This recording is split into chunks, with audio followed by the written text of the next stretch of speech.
안녕하십니까. 행복한 아침 이재용입니다. 안녕하세요. 장예인입니다. 네, 오늘은 8월 19일 목요일이고요. 뉴스부터 챙겨보겠습니다. 네, 첫 번째 소식부터 살펴보겠습니다. 코로나19 확산세가 그칠 줄 모르는 가운데 어젯밤 9시 기준 코로나19 신규 확진자 수는 2,000명에 육박하는 것으로 확인됐습니다. 이럴 때일수록 무엇보다 이 백신 수급이 중요한데요. 정부가 모더나사의 생산 차질과 관련해 미국 모더나 본사를 항의 방문하고 돌아왔지만 이에 대해 모더나사는 이번 주말까지 구체적 물량과 공급 일정을 우리 정부에 통보해주겠다는 입장을 밝혔습니다. 이어서 자세한 코로나19 현황 살펴보시면 18일 어젯밤 9시 기준 국내 발생 신규 확진자 수는 1,995명으로 2,000명에 육박하며 총 누적 확진자 수는 23만 650여 명으로 늘어났습니다. 이어서 코로나19 백신 접종 현황입니다. 18일 0시 기준 1차 누적 접종은 2,378만 500여 명으로 집계됐고요. 2차까지 접종을 마친 누적 접종 완료자는 총 1,049만 1,800여 명으로 집계됐습니다. 정부가 코로나19 방역 대응을 위해서 고강도 사회적 거리 두기를 시행하고 있습니다마는 여름 휴가철과 광복절 연휴 영향으로 오히려 지난주 수도권의 이동량은 4% 정도 증가한 것으로 나타났습니다. 방역당국은 휴대전화 이용자가 실제 거주지와 다른 곳을 방문해 30분 이상 머문 걸 기준으로 집계하고 있습니다. 정부는 광복절 연휴가 4차 유행의 새로운 고비가 될 수 있다며 이동을 최대한 자제해달라고 거듭 당부해 왔으나 실제 이동량은 휴가철 수준을 유지한 셈인데요. 수도권에서는 거리두기 4단계가 6주째 시행 중이지만 이동량이 줄지 않고 코로나 확산세도 꺾이지 않으면서 실효성에 의문이 제기되고 있습니다. 코로나19 4차 대유행이 계속되는 가운데 밤을 새워 아침까지 불법 영업을 한 유흥주점이 적발됐습니다. 경찰이 불법 유흥업소 단속에 나서자 일부 손님들이 단속을 피해 건물 옥상 위로 도주에 숨어 있었다고 하는데요. 경찰은 현장에서 적발된 손님과 종업원 34명 모두를 이 감염법 예방법 위반 혐의로 구청에 넘겨 과태료 등의 행정처분을 의뢰할 예정인 한편 업소 관계자 등에 대해서는 식품위생법 위반 혐의로 수사할 방침입니다. 가계대출이 계속 늘어나면서 지난달 가계대출 잔액이 지난해에 비해서 10% 늘었습니다. 정부는 개인의 비토를 줄이기 위해서 개인의 은행 신용대출 한도를 연봉 수준으로 조이기로 했습니다. 금융감독원은 시중은행에 마이너스 통장 등 신용대출의 개인 한도를 연소득 수준으로 낮춰달라고 요청했는데요. 시중은행뿐만 아니라 저축은행 등 제2금융권도 신용대출 한도가 개인의 연봉 수준으로 축소될 예정이라고 합니다. 이에 소득이 적어 대출받을 액수도 적어지는 젊은 층들이 반발하고 있습니다. 네, 이어서 오늘 날씨 소식 전해드리겠습니다. 가을의 문턱 앞에서 소나기 소식이 참 잦은 요즘입니다. 오늘도 내륙 지역을 중심으로는 소나기 예보 나와 있어서 외출하실 때는 우산 하나 챙기셔야 될 것 같은데요. 동해안 지역을 중심으로는 더 많은 양의 비가 내릴 것으로 보여서 이 비에 대한 주의도 해주셔야겠습니다. 오늘 오전에는 빗줄기가 강해지면서 시간당 50mm 이상의 장대비가 예상됩니다. 오늘 내리는 비는 돌풍과 벼락을 동반해 경기 남부와 충청 이남에 최고 60mm, 서울과 영서 남부에 5에서 20mm가량의 비가 쏟아지겠습니다. 이어서 오늘 기온 보시면요. 오늘 아침 최저기온 19도에서 23도, 한낮 최고기온은 25도에서 31도 선까지 오르겠습니다. 오늘 하루 갑작스러운 소나기 소식에 또 많은 비가 예상되니까요. 외출하실 때는 우산 하나 꼭 챙기시기 바랍니다. 네, 8월 19일 목요일 행복한 아침 지금 시작합니다.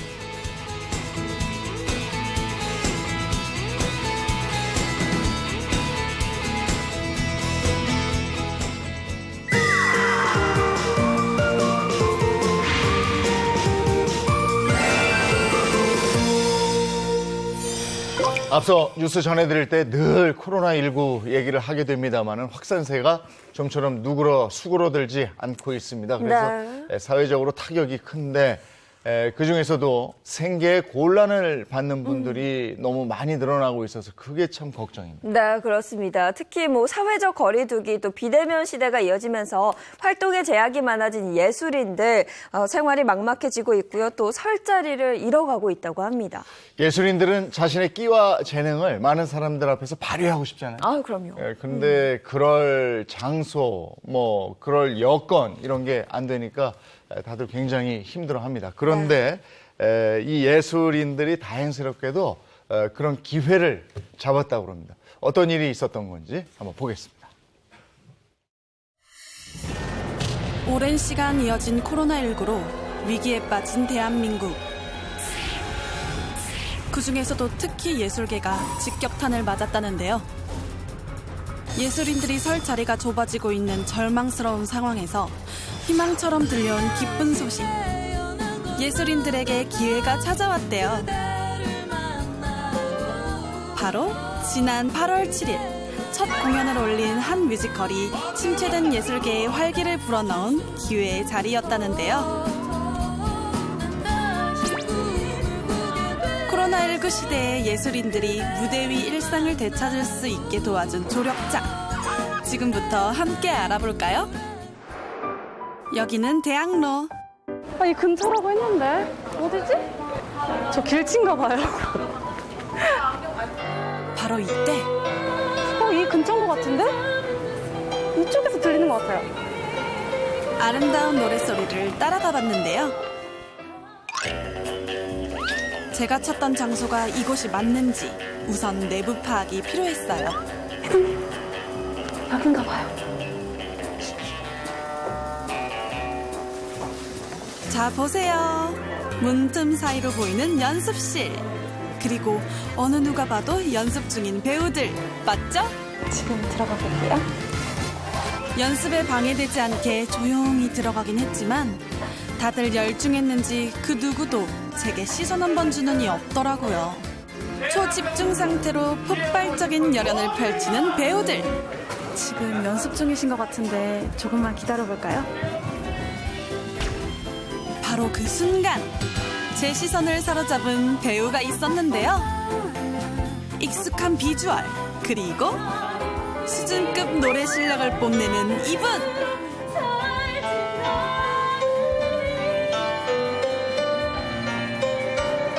결혼 축하드려요. 천상의 목소리 뮤지컬 여신 배다의 배우. 네, 안녕하세요. 네, 배우분 모두 인사 한 번만 부탁드릴게요. 안녕하세요. 메리셀리 자신 있어. 에너지 넘치는 배우들의 시너지 기대되는데요. 뮤지컬 메리셀리 팀입니다.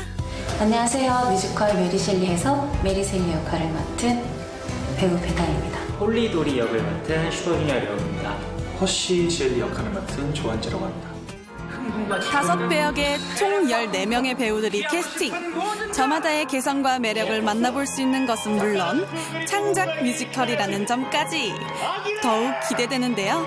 메리셀리는 여성의 활동이 사회적 제약이 많았을 때 프랑켄슈타인이라는 소설을 창간하기까지의 그런 쉽지 않았던 길을 선택하는 그녀의 어떤 그런 용기 그리고 그녀의 삶이 많이 그려져 있는 굉장히 어둡지만 또 희망적이고 되게 멋있는 그런 작품입니다. 확실히 창작은 좀 성취감도 있고 또 극을 새로 만들어내는 일이다 보니까 굉장히 즐겁고 또 영광스러운 기분으로 임하고 있습니다.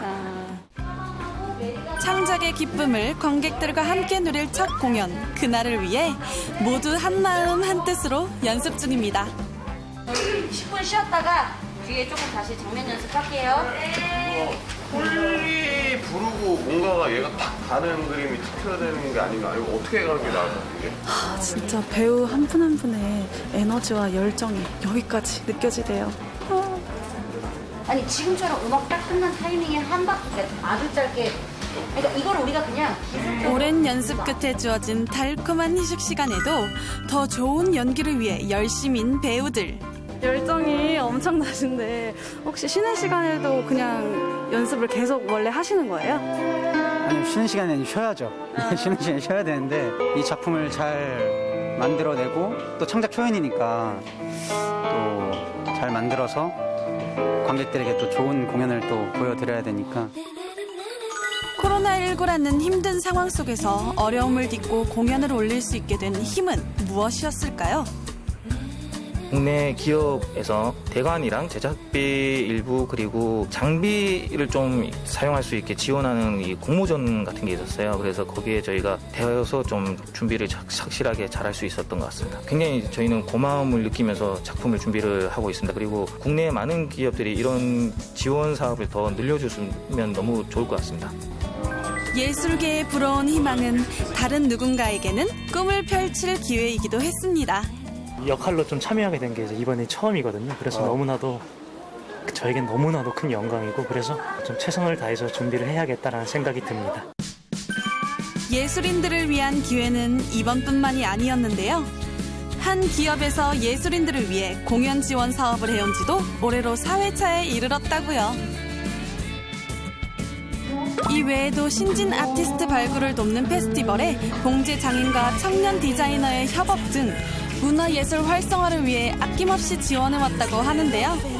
열악한 수익성 그리고 대관료 부담의 이유로 공연을 펼치기 어려운 창작 공연을 지원해서 공연 문학의 활성화에 보탬이 되기 위한 목적으로 18년도부터 지속적으로 진행해온 사업입니다. 앞으로도 프로들의 창작 뮤지컬을 서포트할 수 있는 스테이지 챌린지와 아마추어, 프로추어 제작사의 창작 뮤지컬을 지원하는 퍼포먼스 챌린지를 통해서 잠재력 있는 훌륭한 창작 뮤지컬 작품을 무대에 올릴 수 있는 지원 사업을 지속할 예정입니다.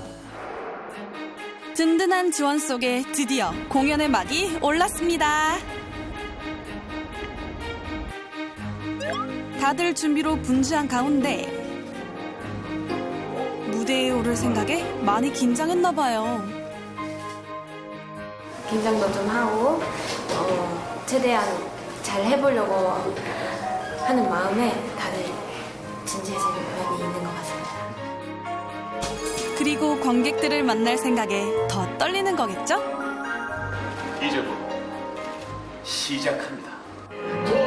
연습실이 아닌 무대에서니 더욱 빛나는 배우들. 열연을 펼치는데요. 배우들의 시너지가 더해지며 성황리의 개막 순항 중이라는데요.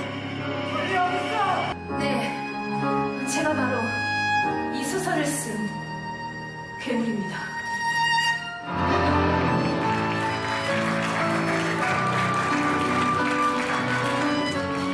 항상 꽉 차있던 관객석 보다가 중간중간 텅텅 비어있는 객석 보면 아쉬운데 그럼에도 그 마스크 끼고 이렇게 찾아오시는 관객 여러분들 저희는 너무나 감사할 따름이죠. 평소와 달리 텅 빈 객석.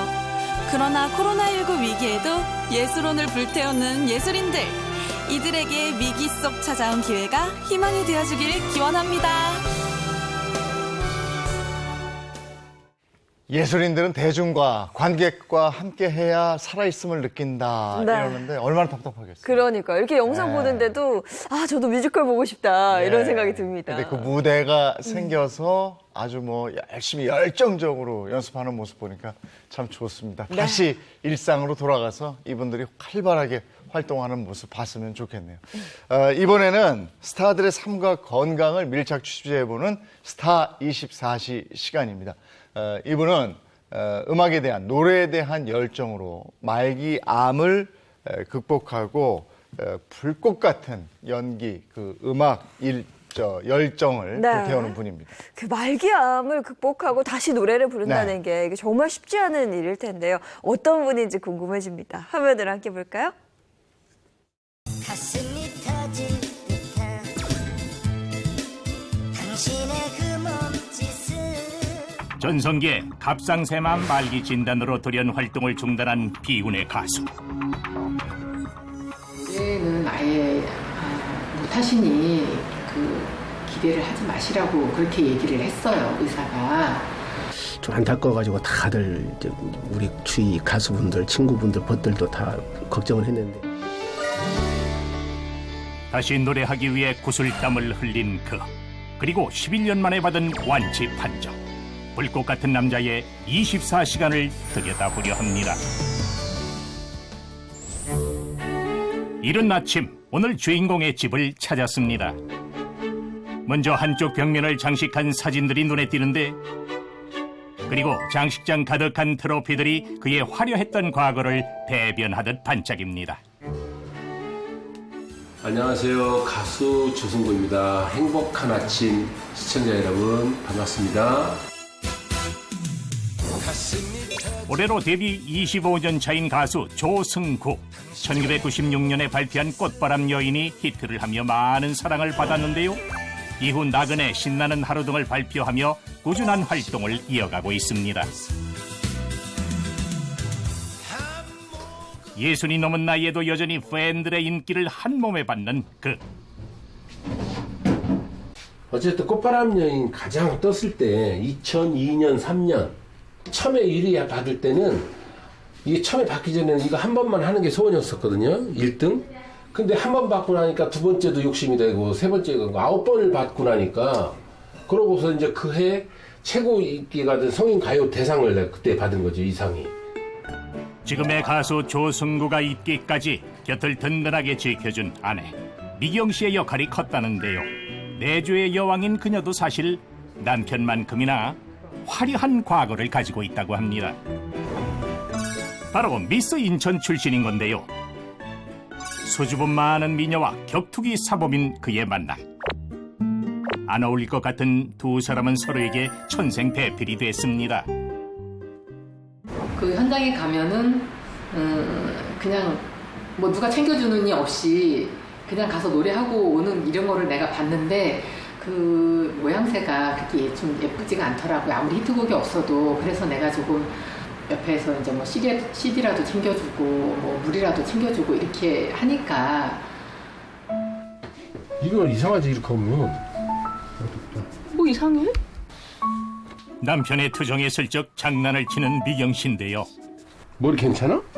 그럼 그 머리 상관없어. 장난을 치다가도 스케줄이 시작되면 스타와 매니저로 변신. 오늘은 어디 가십니까? 신곡 노래를 그 공정식 선생님이라고 작곡가 거기 사무실에 가서 노래를 한번 신곡이라 맞춰 또 봐야 되고 프로듀서는 이미경이가 다 한 거네. 남편의 건강을 위해 매니저로 산 지 10여 년째. 이젠 운전도 베테랑이 다 됐는데요. 이게 뭐야? 아 그거 꿀 생강차인데 옷에 흘리지 마세요. 누구 내 이렇게 흘리고 먹어요? 좀 자주 그러니까. 가수의 목 관리를 위해 이 매니저가 준비한 특별 서비스라고요. 생강차 좀 따뜻하게. 그냥 달게 했네. 꿀하고 생강하고. 달달한 기분에 괜시리 힘이 나는 승구씨입니다. 우리 이제 유명한 바로 공정식 선생님입니다. 작곡가 공정식 선생님. 손 한번 흔들어주세요. 반갑습니다. 한때 죽도록 사랑한 사람 어디에서 뭐라고 있을까. 심장은 다시 뛰기 시작한다. 애인을 만나러 간다. 오늘은 신나는 하루.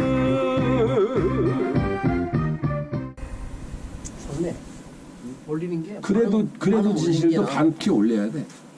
떨리는 목소리. 신곡 연습이 한창 진행 중인 사이 미경 씨는 매니저 업무를 처리하느라 바쁜데요.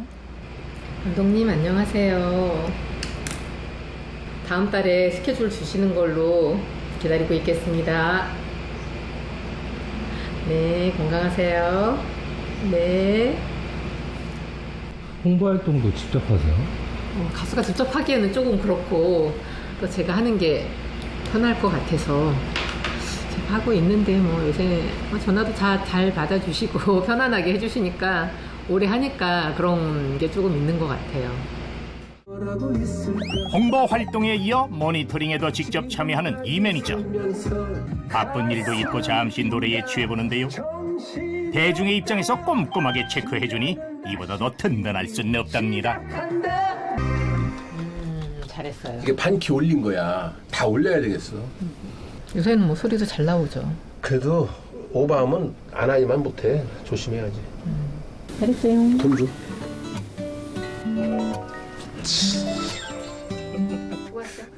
가수 생활하면서 저는 안 아플 줄 알았어요, 사실은. 그래서 병원도 안 가보고 그러다 보니까 좀 병을 키워서 뒤늦게 발견돼가지고 그게 이제 림프절, 림파선에 다 전이된 말기암 판정을 받고 정말 좀 이렇게 고생하면서 완치 판정을 11년 만에 완치 판정을 받았어요.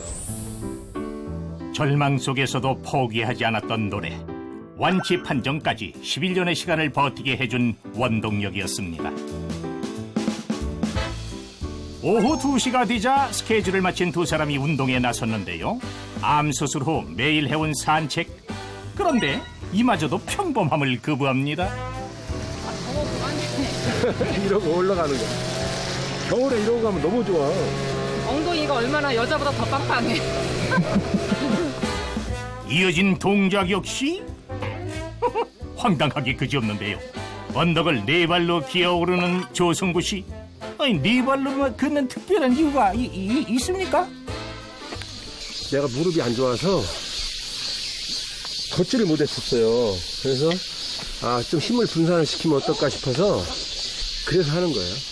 아하, 암 수술 후 면역과 체력을 높이는데 도움을 준 운동이었네요.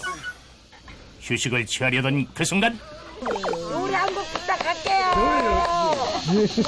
몰랐어? 알아봐주면 너무 감사하죠. 그래. 어떨 때는 마스크 쓰고 이렇게 지나가 목소리만 더 알아요. 목소리 듣고 확 쳐다보면서 조승구 씨 목소리가 난다고. 네.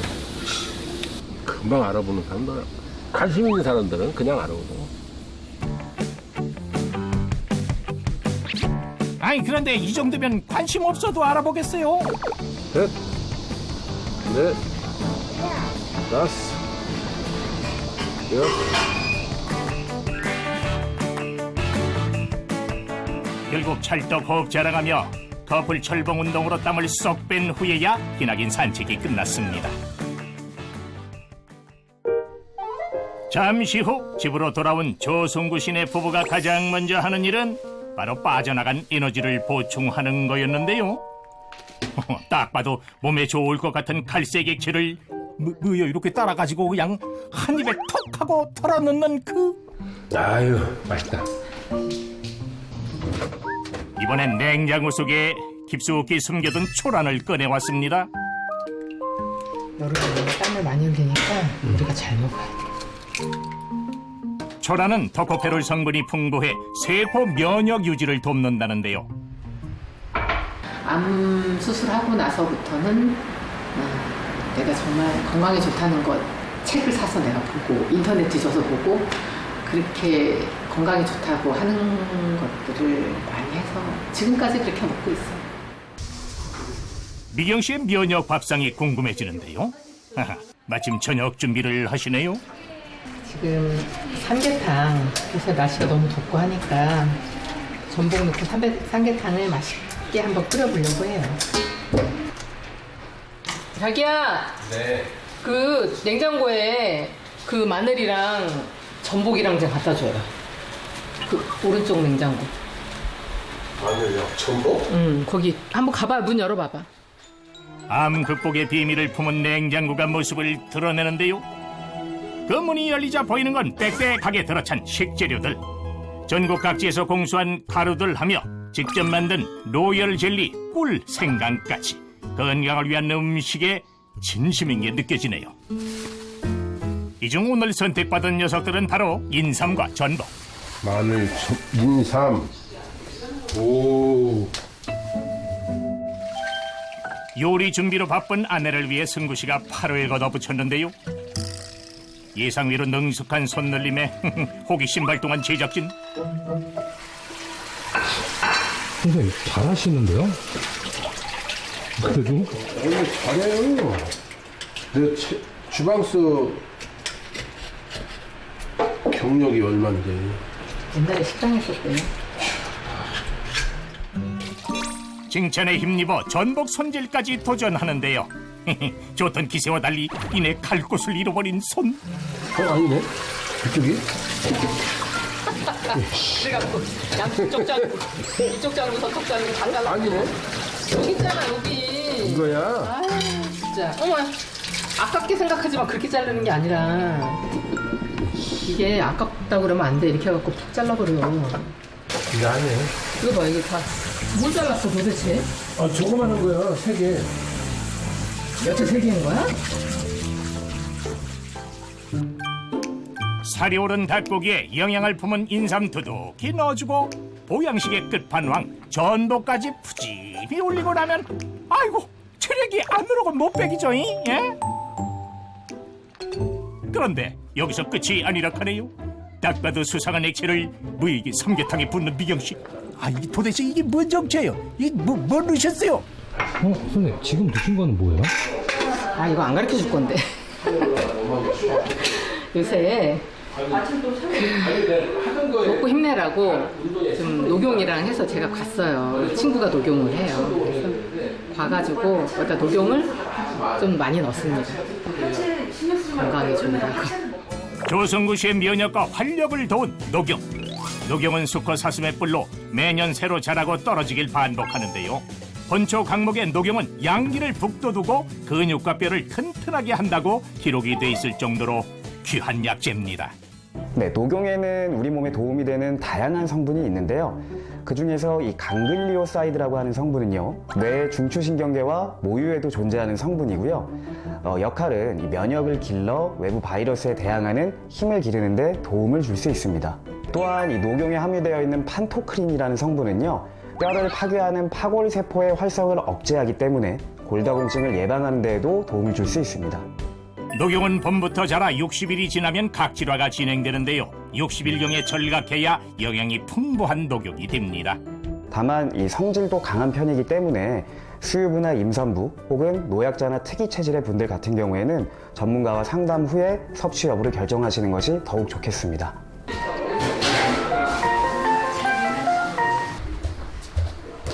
지우야, 왜 꽃을 사들고 왔어? 이 사실은 나보다 좀. 조승우 씨와 반갑게 인사하는 이분은 누구세요? 안녕하세요, 서지호입니다. 반갑습니다. 멀리도 남이가등의 다수의 히트곡을 보유한 가수 서지호 씨인데요. 대한민국 트로트계를 대표하는 섹시 디바입니다. 난 꽃을 요새 공연이 없어서 얼마 만에 받아보는 거야. 응? 안 어울리시는데 거기 계시는데. 일주일이면 한 3-4번은 행사장이든 방송에서 만나거든요. 근데 요즘 코로나 때문에 많이 못 뵈가지고 오늘 언니가 맛있는 거를 해주신다고 보양식으로 그래서 오늘 초대받아서 왔습니다. 서지호의 등장으로 빠르게 모습을 갖춰가는 보양 밥상. 스태미나의 상징 장어도 한절이 차지했는데요. 아우 맛있겠다. 포글포글 맛의 소리 내며 삼계탕도 완성. 통통한 닭다리살에 녹용의 영양이 가득 뺀 모습이죠. 이렇게 산의 진미가 한자리에 다 모였는데요. 이미경 씨표 보양밥상으로 올여름 뚝 떨어진 체력을 끌어올릴 수 있겠죠? 한 입만 주시오. 나도. 에? 이거만 써먹네. 장어, 삼계탕, 여기 삼계탕에는 녹용도 넣었다. 뭐? 그래서 색깔이 약간 이렇지. 대박. 재료 하나하나 신경 써서 만든 보양 밥상. 만든 사람의 정성을 알기에 다들 맛있게 먹는데요. 아니, 저는 갑상면은 아니 그렇게 심각한 원래 집에서 뭐. 손님도 대접한 사람도 모두가 만족한 식사 시간이었습니다.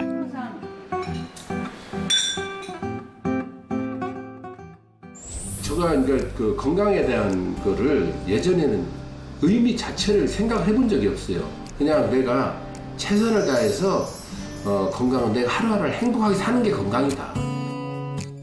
최선을 다해 산 하루하루가 건강한 몸을 만드는 데 도움이 됐다는 승구 씨. 앞으로의 건강과 활발한 활동을 응원하겠습니다.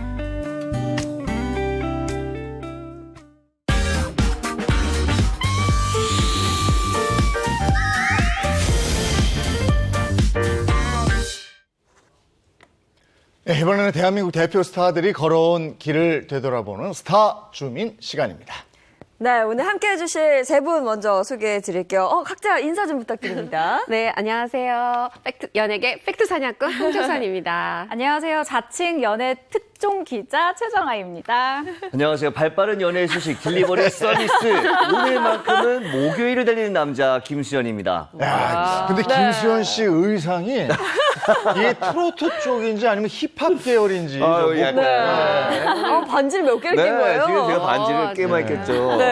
제가 이렇게 주제에 맞춰서 의상을 입은 지가 한 3개월 됐거든요. 네. 개인적으로 이런 의상 괜찮아요. 좋아요. 어떠세요? 잘 어울려요. 잘 어울려요. 금빛이 잘 어울리네요. 부티가 나요. 아, 그런가요? 감사합니다. 부티가 나는 걸 보니까 오늘 주제가 뭔가 금수저가 된 스타들. 그런가? 뭐 이런 쪽일까요? 접근 아주 좋은데요. 제가 이 선글라스 때문에 앞이 안 보이기 때문에 좀 벗고 네. 진행을 이어가도록 하겠습니다.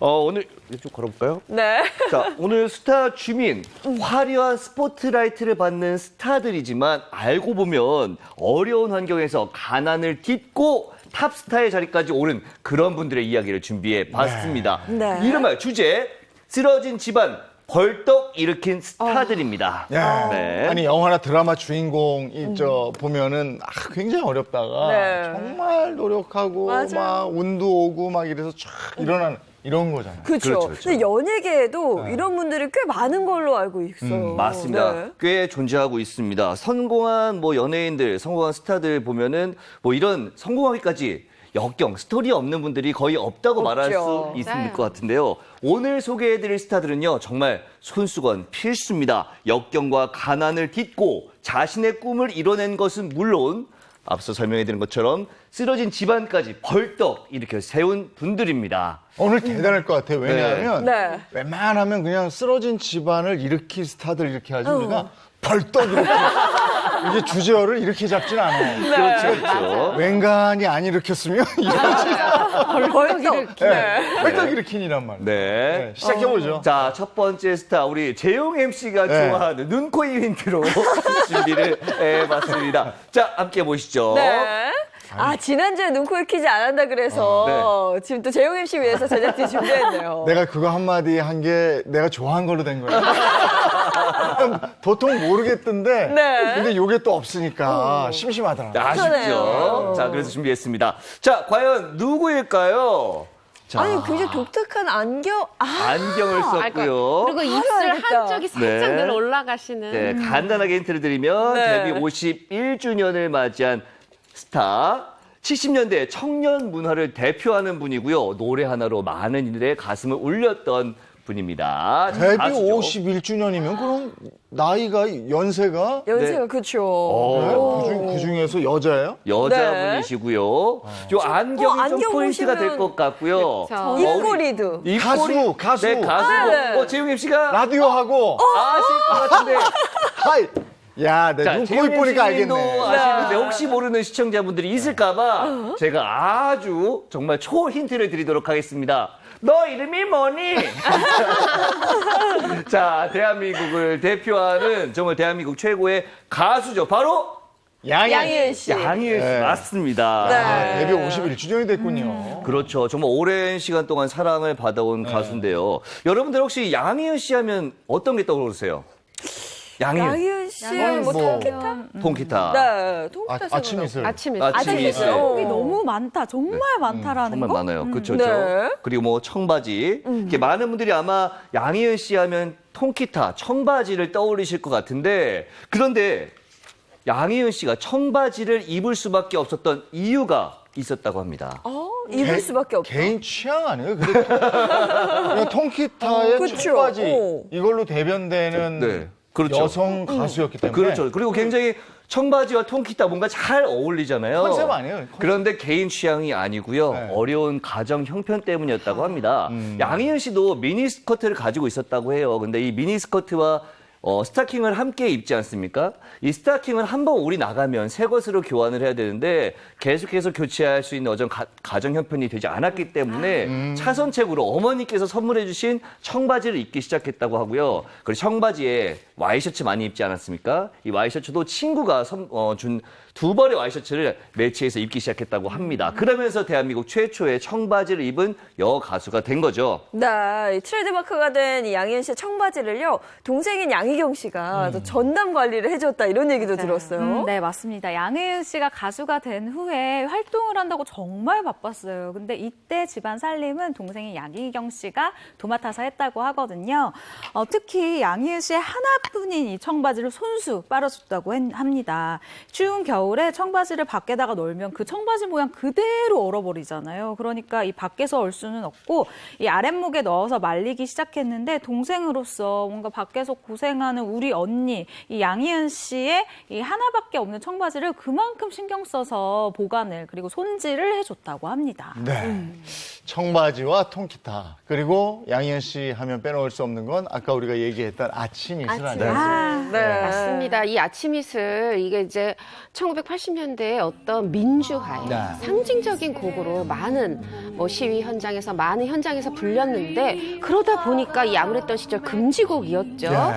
그렇지만 지금까지 이렇게 사랑받는 명곡이 됐는데 혹시 이 노래가 처음부터 양희은 씨를 위해서 만들어진 노래가 아니라는 건 다 아시는 거죠? 그러면 이 아침 이슬 원래 불렀던 가수가 있다는 거예요? 그렇습니다.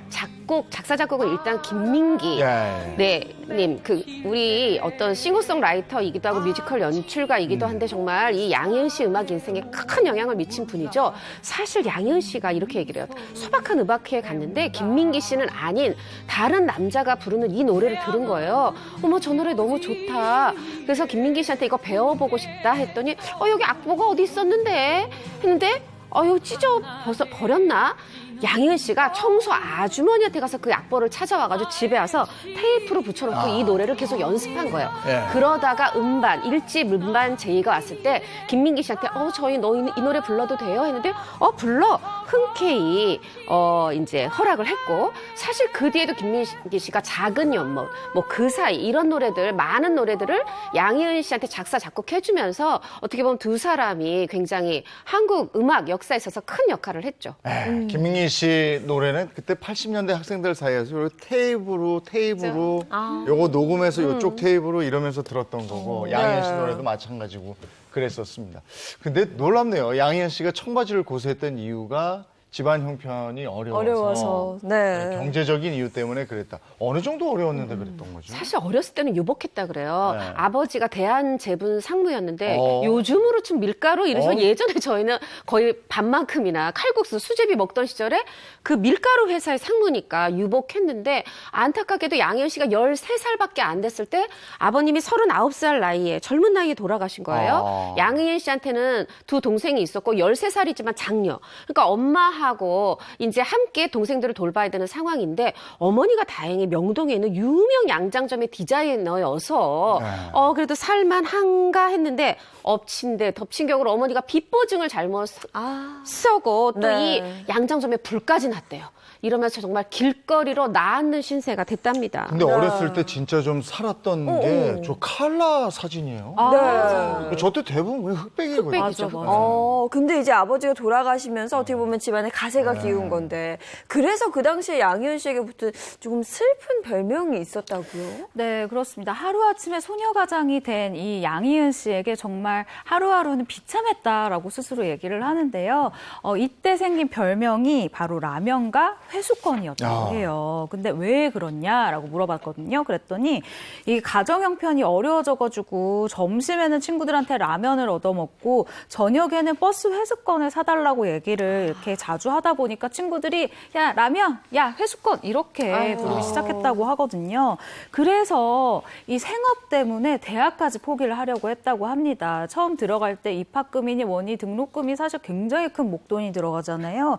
그러던 찰나에 또 이 양희은 씨가 영어 이 웅변대회 수상 경력이 있었던 거예요. 다행히. 그래서 이 경력 덕분에 대학 입학금이 면제가 됐다고 합니다. 그래서 간신히 대학 문턱은 넘겼는데 이때 문제가 아까 회수권이었다고 그랬잖아요. 차비가 없으니까 매번 이 학교까지 걸어 다녀야 했었고 학업을 중단하는 이런 사태까지 일어났다고 해요.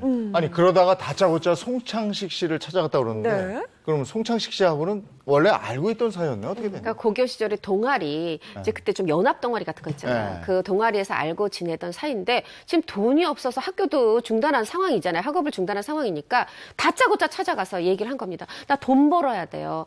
돈 벌기 위해서 노래 부르고 싶어요. 이렇게 했고 근데 송창식 씨가 당시에 그 종로에 있던 이종환 씨가 운영하는 그런 이제 음악실 작은 무대에서 공연장에서 노래를 했는데 자기 노래 부르는 시간에 일부를 떼서 양희은 씨를 세워준 거예요. 그리고 노래를 부르게 된 거죠. 정말 은인이네요. 그러니까 그게 일종의 오디션 같은 거였는데 당시에 양희은 씨는 좀 어떤 노래 불렀을까요? 아니 이제 별로 부를 노래가 없어 동요 따오기랑 또 이루어질 수 없는 사랑 가요를 불렀는데 이정환 시기가 완전히 아무리 예민해도 어떻게 보면 정확한 기죠. 하다 보니까 양희은 씨가 노래 또 너무 잘하냐 딱 알아본 거죠. 그래서 그 말하자면 오디션을 통과해서 정말로 이제 노래를 부르게 된 거예요. 아까 여기가 종로라고 했는데 또 요것만으로 먹고 살기가 힘든 거죠. 왜? 내 학비도 모아야 되지만 동생들 공부를 시켜야 되잖아요. 하다 보니까 또 명동에 있는 서유석 씨를 찾아갑니다.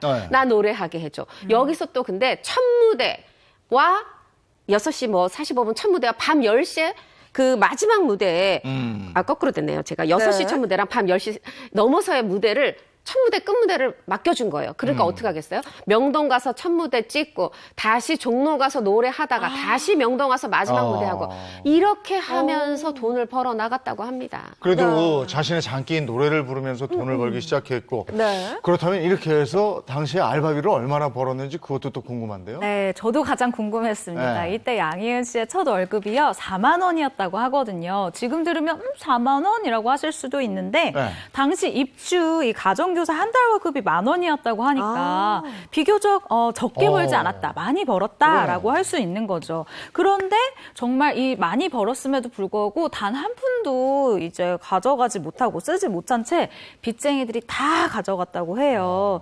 양희은 씨가 이 두 동생들이 자신처럼 고생하는 것을 원치 않아서 심지어는 30살에 처음 내 옷을 처음으로 사 입었다라고 이런 감격스러운 말을 전하기도 했었거든요. 정말 자신을 희생하면서 오로지 내 가족을 열심히 먹여 살리겠다라는 일념 하나로 정말 열심히 20대를 살았었던 거죠. 정말 20대 하면은 너무 예쁠 나이기도 하고 막 캠퍼스의 낭만이라든지 즐길 게 굉장히 많았을 텐데 가족들 생각하면서 희생했다는 게 진짜 대단한 것 같아요. 그렇습니다. 과거 한 방송을 통해서요. 양희은 씨가 20대에 대해서 이렇게 회상을 했습니다.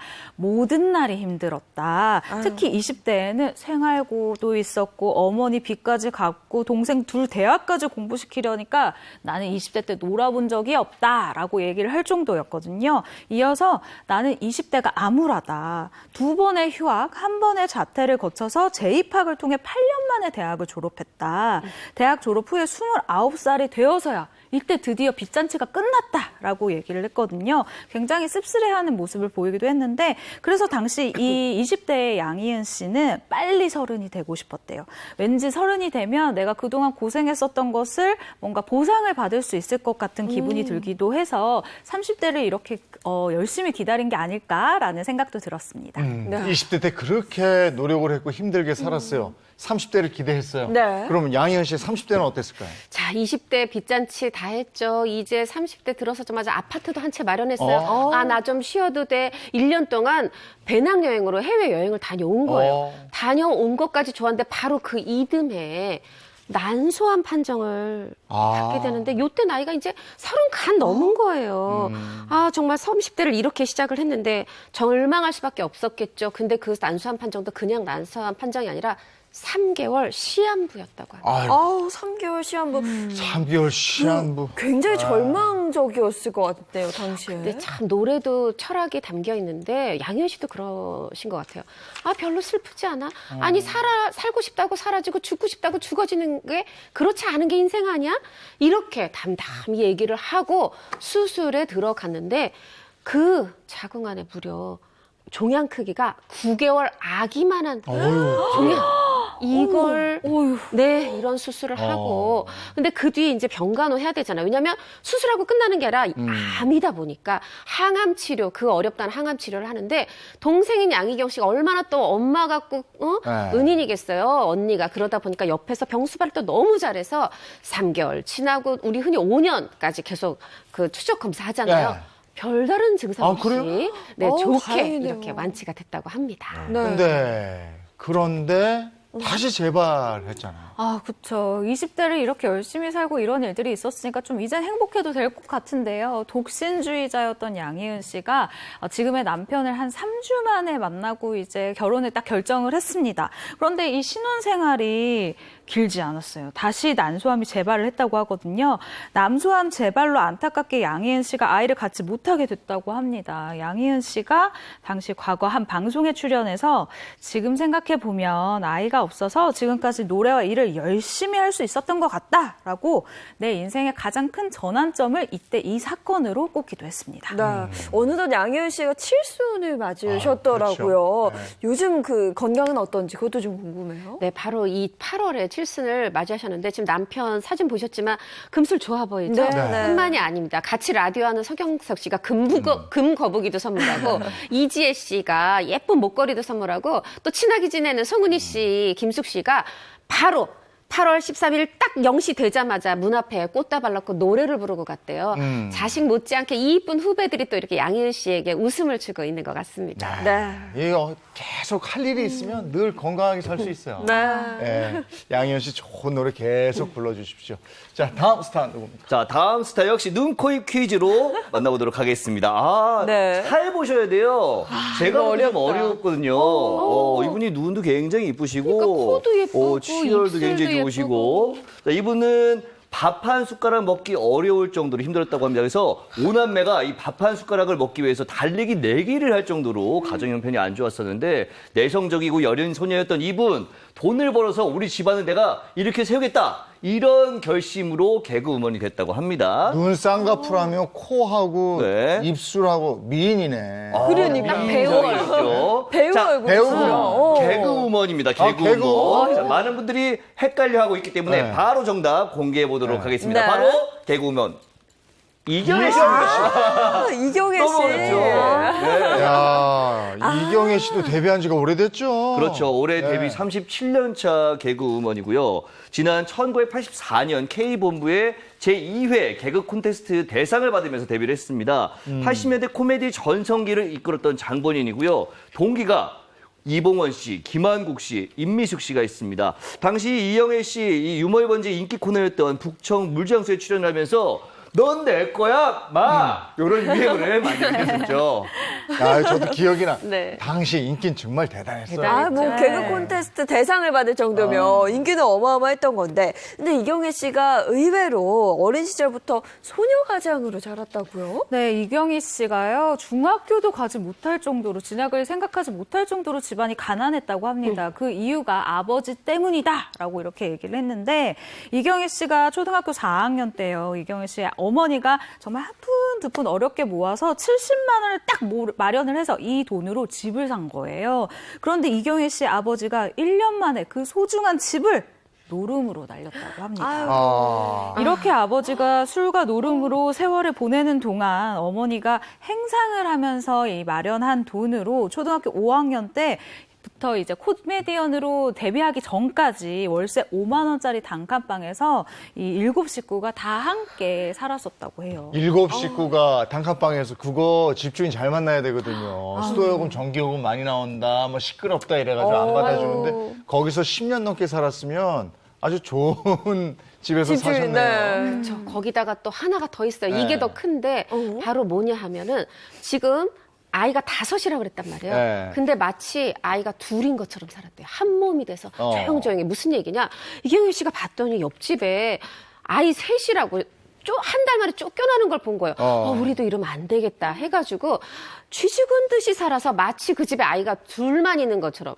그러니까 이게 엄마 마음으로 생각해보면 애들이 뛰지도 못하고 말소리도 못 내고 살았던 거죠. 아이고. 그렇게 터전을 마련했는데 그거를 술 드시고 노름하시고 이래서 그 날려버렸으니 그 집안 아유 어떡해. 어머니가 굉장히 이걸 충격이 크셨던 것 같아요. 네. 이 정신적 스트레스로 내가 애 다섯을 데리고 이거 어떻게 해야 되나 하셨던 것 같아요. 잘못된 생각인데 극단적 선택까지 해서 아이고. 정말 생명이 위태로운 순간이 있었는데 그것도 한 번이 아니라 무려 5번이나 아이고. 그런 시도를 하셨다고 이경열 씨에게 저도 들었습니다. 네, 5번이면 진짜 심적으로 많이 힘드셨을 것 같아요. 맞아요. 그때마다 어머니를 살린 게 바로 이 이경혜 씨였다고 합니다. 이경혜 씨가 한 방송에서 이렇게 이야기를 했는데요. 내가 자고 일어났는데 옆에 엄마가 없다. 그리고 누가 이 개천에서 머리에 꼭 꽂고 앉아가지고 노래 부르고 있다라는 소리가 들린다. 그러면 이건 우리 엄마다 하고 무조건 그곳으로 찾으러 달려 나갔었다고 털어놨습니다. 어머니의 이런 극단적인 시도가 이어질 때마다 어린 이경혜 씨가 어머니에게 엄마 돈 내가 많이 벌어서 호강시켜 드릴 테니까 제발 죽지 마라 라고 이렇게 빌었었다고 해요. 그래서 어린 딸의 이런 간곡한 부탁에 어머니는 마음을 다잡으신 건가요? 그랬으면 참 좋았을 텐데 어머니가 참 이 심적인 충격이 너무 컸었나 봐요. 어린 이경혜 씨의 이런 부탁에도 불구하고 어머니는 오히려 내가 너 때문에 죽지도 못한다. 그러면서 이 원망을 딸한테 쏟아냈다고 합니다. 그러면서 굉장히 많이 좀 때렸다라고 얘기를 하셨거든요. 네. 이경혜 씨는요. 그럼에도 불구하고 우리 엄마잖아요. 그러니까 이렇게 극단적인 선택을 하려는 엄마를 끌고 내리고 와서 집에다가 억지로 앉혀놓기까지 했었다고요. 네. 굉장히 일찍 철이 들었을 것 같은데 그 당시 나이가 몇 살 정도였어요? 이때가 6학년 초등학교 졸업한 말하자면 다른 친구들은 중학교 1학년 입학할 때. 근데 아까 우리 특종 여신이 얘기했지만 돈이 없어서 중학교 입학도 못한 상황이잖아요. 그런 상황. 그때 이렇게 이경혜 씨가 회상을 합니다. 내 인생의 최악의 시기였다. 얼마나 힘들었을까요? 그러니까 이제 어린 나이에 일찍 철이 들어버린 거예요. 그렇죠. 근데 그냥 입으로만 철이 든 게 아니라요. 엄마 내가 돈 많이 벌어서 호강시켜 줄게 했잖아요. 중학교 가는 대신 이경혜 씨가 방문 판매를 시작을 했다고 그래요. 왜 그랬냐? 인생의 중심을 엄마로 바꾼 거예요. 지금 이 와중에 엄마마저 없으면 우린 고아가 되는 거다. 이런 마음으로 방문 판매를 시작했다는 거예요. 근데 중학교 1학년이면 고작 14살이거든요. 그때 방문 판매를 시작을 했다는 건데 뭘 그럼 가서 좀 팔았을까요? 생각해보면 저 어릴 때 방문 판매, 세제, 화장품이 굉장히 많거든요. 네. 근데 이거 성인이 들어도 정말 무겁습니다. 어린 이경혜 씨가 선택했었던 것은 다름 아닌 수세미였어요.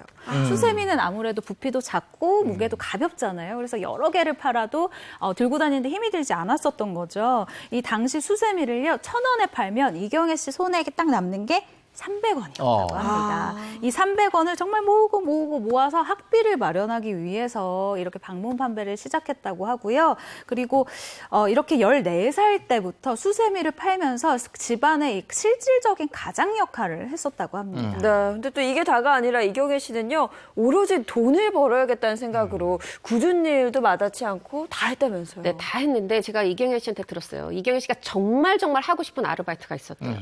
바로 뭐냐? 돈을 많이 준다고 하는 시체 안치소에 가서 시체를 알코올에 닦는 일.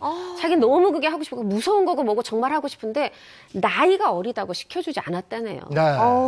아니 이렇게 힘든 생활을 했던 소녀 가장이 어떻게 남들한테 그렇게 웃음을 주는 코미디언이 될 수 있었을까요? 일단 이경혜 씨가 내가 우리 어머니한테 희망을 드렸으면 좋겠다라는 이런 야무진 꿈을 꾸게 됐다고 해요. 그래서 자연스럽게 내가 일단 성공을 해야 되겠다라고 이렇게 다짐을 하면서 나이가 어려도 할 수 있는 일을 찾다가 그래 내가 연예인이 되면 되겠다라고 이 인생의 목표를 설계를 한 거예요.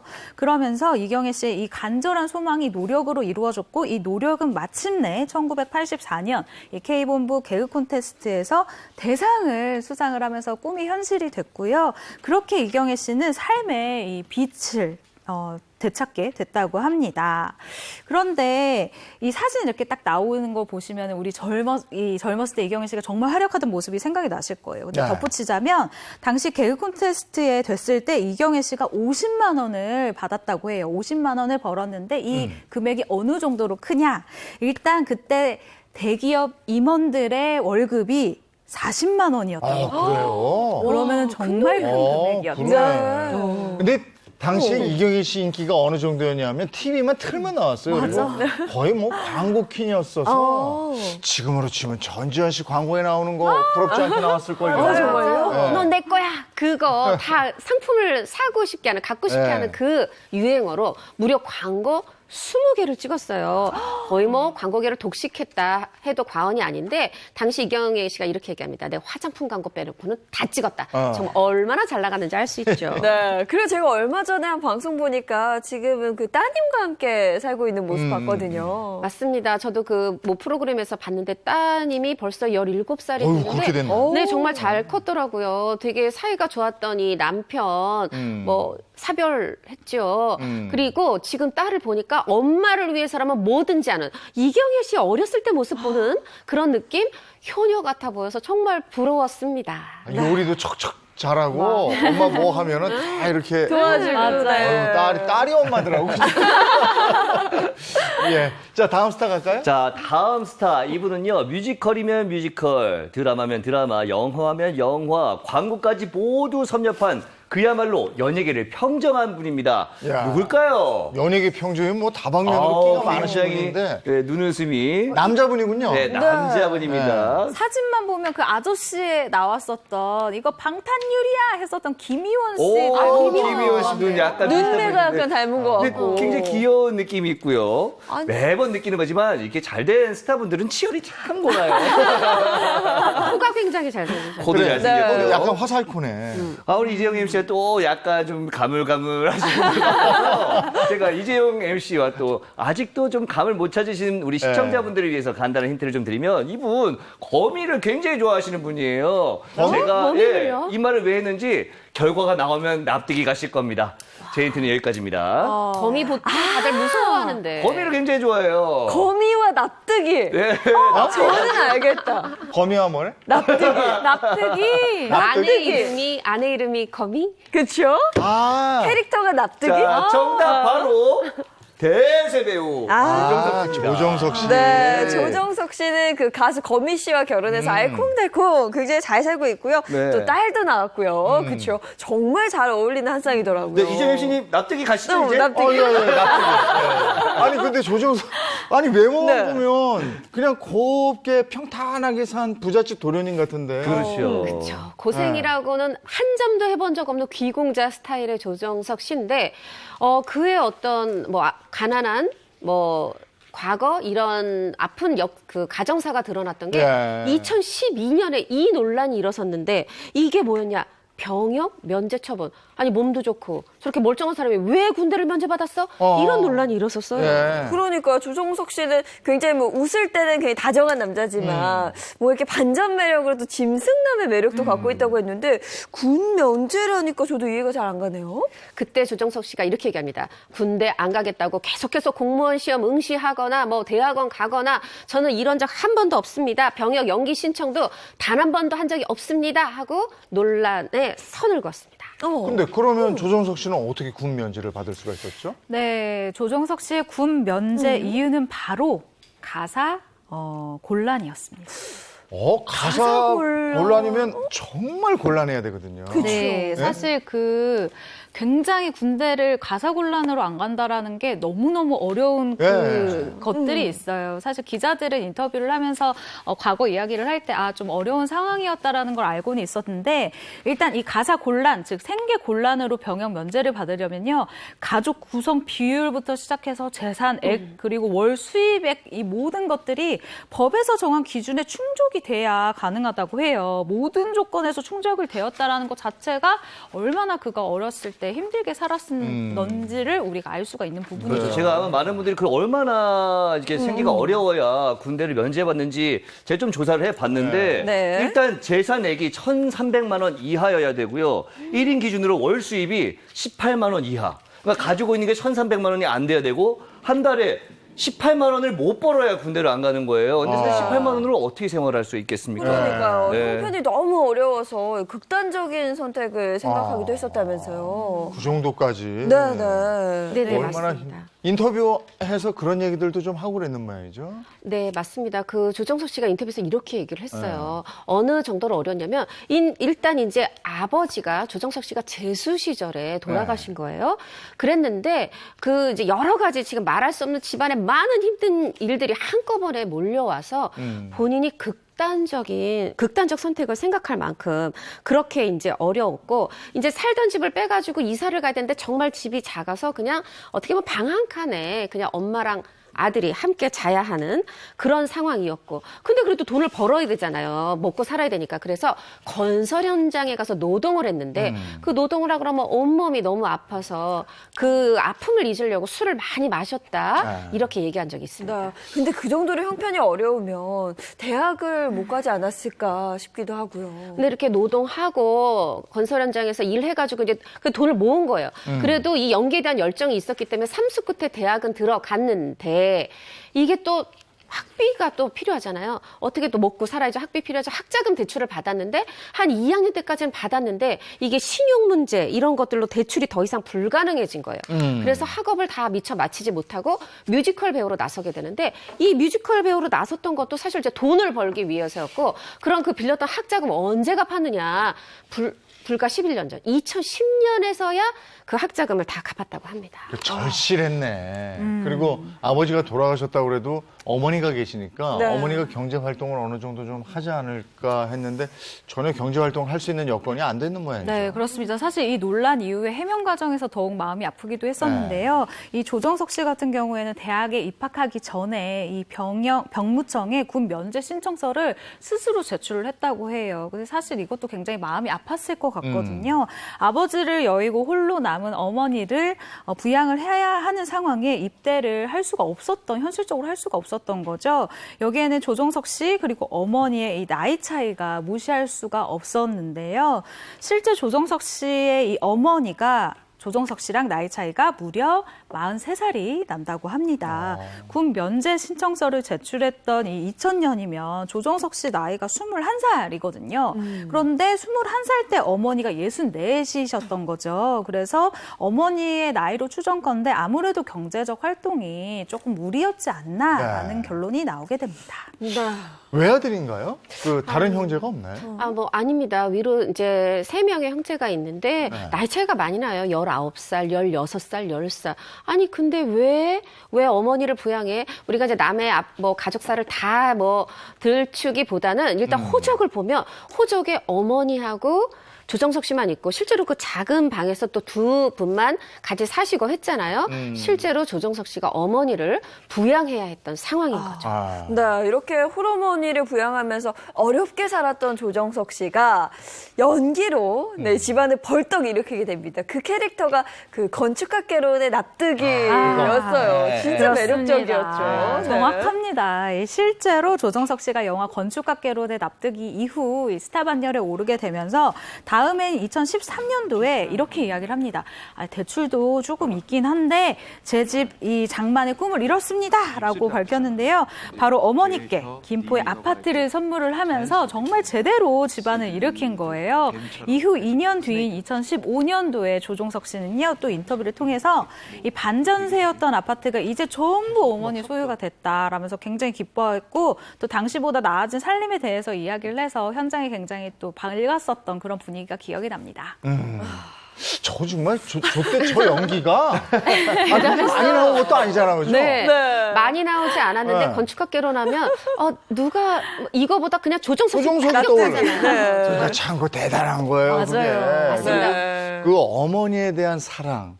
그것도 굉장히 했던 것 같아요. 그렇죠. 이경일 씨도 그렇고 조정석 씨도 그렇고 양희은 씨도 그렇고 다 저는 절박함이 있어서 그런 노래, 그런 개그, 그런 연기가 나온다는 생각이 드는데, 조정석 씨도 마찬가지예요. 그래서 이렇게 얘기해요. 부모님 중에 만약에 한 분이 돌아가셨는데 남은 한 분도 나랑 나이 차이 많이 나고 연로하시다. 이런 상황의 분들은 내 마음을 알 거다. 이렇게 얘기하면서 내가 잘 돼서 잘해드리기 전에 아버지가 돌아가셨고 그 똑같은 일을 어머니께 다시 한번 겪고 싶지 않았다 해서 어떤 그런 어머니, 가족에 대한 애틋한 마음을 드러내기도 했습니다. 네, 요즘 그 어머니께서 TV 보시면 얼마나 뿌듯하고 흐뭇하시지 않을까라는 생각이 들어요. 드라마도 드라마지만 광고를 보게 되면 하루가 조정석으로 시작해서 조정석이 끝난다라고 말해도 과언이 아니더라고요. 네, 그런 말이 가능한 게요. 조정석 씨가 현재 한 드라마에서 싱글 데디이자 천재 의사 역할을 맡고 있는데요. 이 역할 이후에 또 더 올라갈 게 없어 보였는데 또 더 스타가 됐습니다. 의약품부터 아동학습지, 나도 할 수 있을 것 같은 영어 이 광고 그리고 광고 영역을 정말 쭉쭉 확장을 하고 있는 건데요.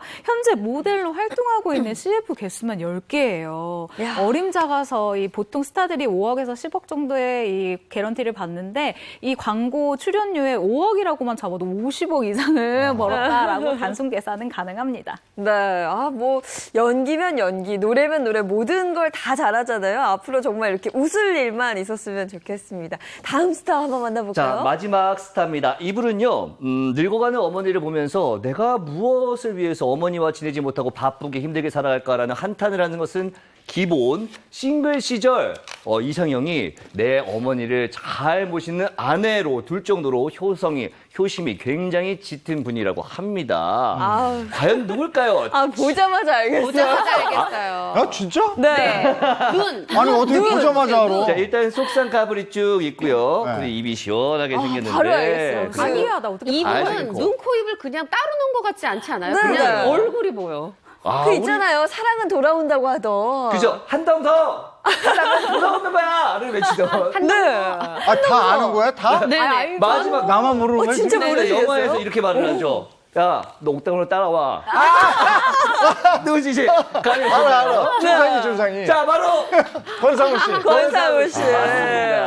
그러고 보니까 딱 곡이 나오는 거야. 그렇죠, 눈매랑. 예. 아니, 권상우 씨도 근데 귀공자 스타일인데. 기공자 스타일이죠. 그런데 권상우 씨가 불과 생후 6개월일 때 아버지가 간암으로 돌아가셨다고 그래요? 벌써부터 시작이 좀 험난하죠. 예. 어머니가 이제 두 아들을 키워야 되는데 그래서 파출부 일도 하시고 식당 일도 하시고 그러니까 남의 집 가서 일하고 남의 식당 가서 일하지만 내 아이들을 챙길 이 여유는 사실 없죠. 하다 보니까 권상우 씨가 인터뷰에서 많이 얘기했었어요.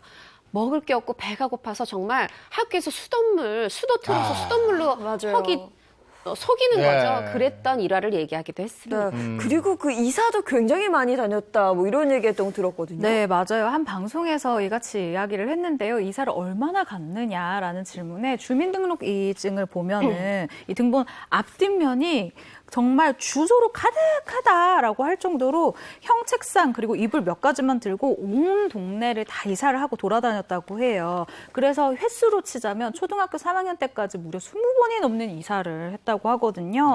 심지어 이 고향인 대전의 한 노인회관 골방에서 산 적도 있는데 이 당시에는 문만 열면은 그냥 바로 바뀌어서 도둑들이 하도 들어왔대요. 그래서 권상우 씨랑 이 형이 밤에 언제 이 도둑이 또 들어올지 모르잖아요. 그래서 조금 무섭기도 하고 초등학생들이 얼마나 무서웠으면 이랬을까 싶은데 과도를 이렇게 들고 꼭 잠이 들었다고 하더라고요. 저 정도면 이제 내가 돈만 벌면 돈 벌자마자 집부터 사야지 이런 생각을 안 할 수가 없죠. 맞아요. 네, 어린 시절 혼자서 고생을 많이 하셨던 어머니를 정말 옆에서 계속 보면서 자란 권상우 씨잖아요. 그래서 이건 집이 곧 행복이다. 이렇게 딱 생각을 하게 됐다고 합니다. 그래서 데뷔 후에 출연료를 차곡차곡 열심히 모아서 이 어머니한테 대전의 60평대 아파트를 선물을 했다고 하거든요. 근데 정말 열심히 모아서 산 그런 집이라고 얘기를 해줬었고요. 그리고 총각 시절의 이상형 역시도 아까 얘기가 나왔지만 어머니한테 잘하는 여자라고 얘기를 할 정도로 어머니에 대한 효심이 남다른 스타입니다. 화끈하네. 60평대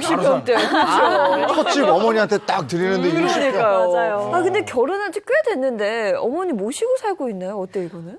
결혼했을 때 손태영 씨를 같이 당연히 모시고 살기 시작했죠. 한 지금으로부터 4년 전 2017년 인터뷰에서 얘기했는데 계속 같이 살다가 분가한 지 한 3, 4년 됐다고 얘기했어요. 그러면 지금으로부터 한 7, 8년 정도 이제 따로 사는 건데 지척에 사신대요, 어머니가. 그런데도 권상우 씨가 집에서 한 집에 살다가 따로 사니까 하루 2-3번은 통화하고 안부 묻는다고 하면서 그래도 죄송한 마음이 크다. 모시지 못해서 하면서 앞으로 남은 여생 물심 양면으로 다 잘 모실 거다. 이렇게 얘기하고 있습니다. 네.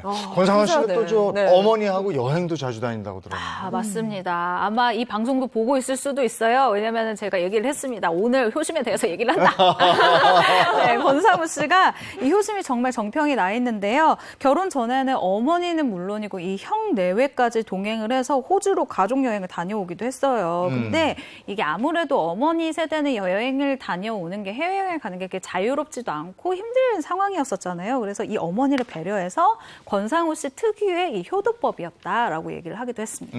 근데 권상우 씨 진짜 통 크다라고 생각했던 부분이요. 뭐 집을 선물해드리는데 그치지 않고 건물을 지었다. 이 얘기도 있어요. 그렇죠. 그 건물의 이름이 루키 1129. 루키는 우리 많이 잘 아는 아들의 아들, 이름. 네. 루키를 루키로 쓴 거고 1129가 뭐냐? 어머니의 생신이에요. 그래서 효심이 드러나죠. 근데 그냥 뭐 빌딩 하나 사드렸어, 뭐 샀어, 이름 지었어 이게 아니라 땅 매입부터 설계, 건물 시공까지 본인이 다 참여했다. 저는 이런 데서 가족 사랑이 드러난다는 생각이 드네요. 네. 근데 권상우 씨가 보니까 부동산에 관심이 좀 많으시네요. 그렇죠? 맞아요. 원래 관심이 굉장히 많은 스타 중에 한 명인데 이 권상우 씨가 보는 눈이 굉장히 좋아요. 그래서 가로수길이 뜨기 전에 이미 가로수길에 이 직접 운전을 하고 다니면서 이 부동산에 직접 들어다니면서 시세를 확인을 하고 여기 괜찮다라고 판단을 내렸다고 하고요.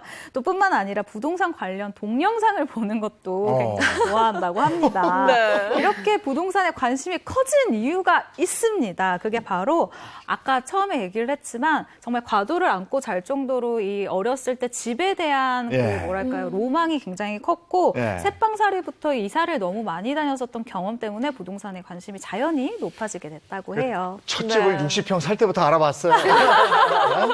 이게 지금은 저 어마어마한 건물들을 몇 채 가지고 있다면서요? 네, 그렇습니다. 이 원조 한류 스타이기 때문에 이런 게 가능하지 않을까라고 생각이 드는데요. 분당, 청담, 그리고 이 성수동까지 건물 3채가 있고 또 호주의 이 골든코스트 중심가에 있는 펜트하우스까지 합치면 약 430억 규모의 건물을 가진 그 연예계 대표 건물주다라고 할 수가 있는데 지난 2018년도에 구입한 280억 규모의 등촌동 건물까지 포함하면요.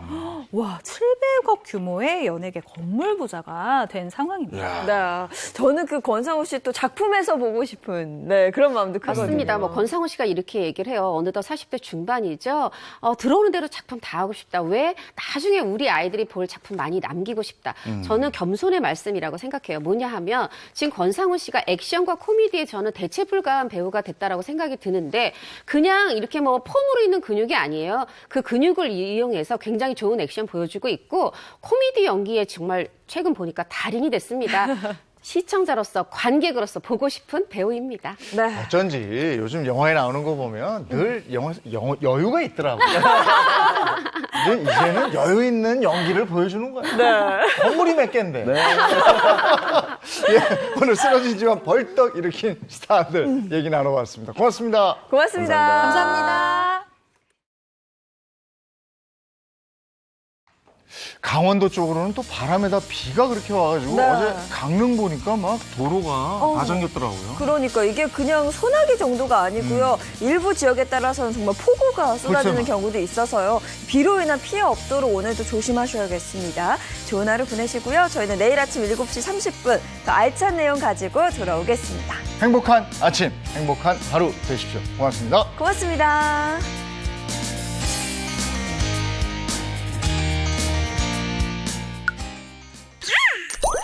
채널 A